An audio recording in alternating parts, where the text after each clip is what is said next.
यक्षिणी और साधु की कथा। बहुत समय पहले हिमालय की तराई में मालवन नामक वन था। यह वन घना, रहस्यमयी और भयावह माना जाता था। लोग कहते थे कि वहाँ रात ढलते ही अजीब आवाज़ें सुनाई देती हैं। कभी किसी स्त्री का रोना, कभी हंसी, कभी बांसुरी जैसी ध्वनि।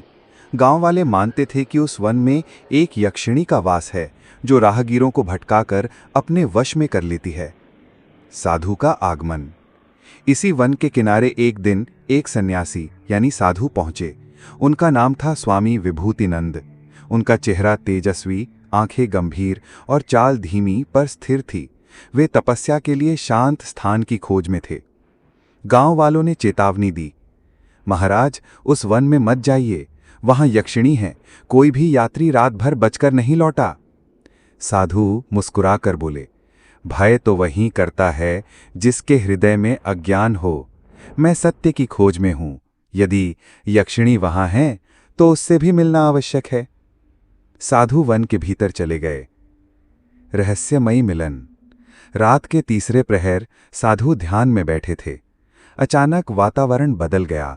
चारों ओर ठंडी हवाएं चलने लगीं, आकाश पर बादल छा गए और तभी सामने प्रकट हुई एक रूपवती स्त्री। उसकी आंखों में अजीब चमक थी। उसके पांव जमीन को छूते ही नहीं थे। यक्षिणी धीमी हंसी के साथ, ओ साधु, क्या तुम नहीं जानते कि यह मेरा क्षेत्र है? यहां कोई जीवित नहीं ठहर सकता। साधु धैर्य से, हे देवी, यदि यह तुम्हारा क्षेत्र है तो मैं अतिथि हूं।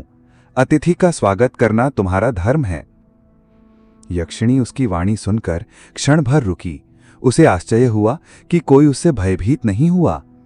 यक्षिणी की शर्त, ठीक है साधु, यदि तुम मेरी पहेलियों का उत्तर दे पाए तो मैं तुम्हें हानि नहीं पहुंचाऊंगी, पर यदि असफल हुए तो तुम्हारी आत्मा सदा के लिए इस वन में भटकेगी।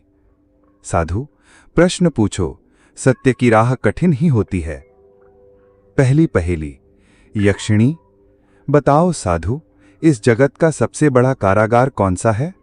साधु, मन, क्योंकि मन में ही मोह, लोभ और भय कैद रहते हैं। यक्षिणी की आंखों की ज्वाला कुछ धीमी हो गई। दूसरी पहेली, यक्षिणी, तो यह बताओ, संसार का सबसे बड़ा शस्त्र क्या है? साधु, सत्य, क्योंकि सत्य से बड़ा कोई अस्त्र नहीं। यह झूठ और अंधकार को चीर देता है। यक्षिणी के चेहरे पर पहली बार आश्चर्य और क्रोध एक साथ दिखाई दिए। तीसरी पहेली, सस्पेंस। यक्षिणी धीरे स्वर में, अंतिम प्रश्न साधु, यह बताओ कि मेरे अस्तित्व का रहस्य क्या है? मैं कौन हूं? मैं क्यों भटकती हूं? साधु गहरी ध्यान अवस्था में चले गए।